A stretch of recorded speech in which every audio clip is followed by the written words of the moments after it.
Hi, my name is Scott, and I am a facilitator of the Evolve program.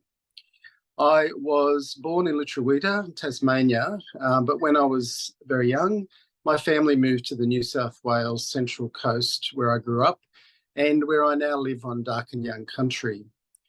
As an Evolve facilitator, I am very excited to work with my colleagues to create safe spaces for participants to learn about the richness of Aboriginal and Torres Strait Islander cultures, history, languages, kinship systems, and many other topics.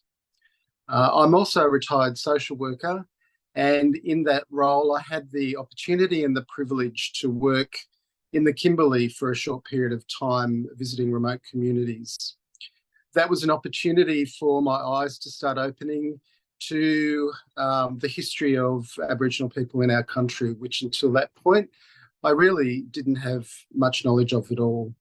So I was attracted to Evolve communities because of their values and philosophy and way of working, which really resonated with me.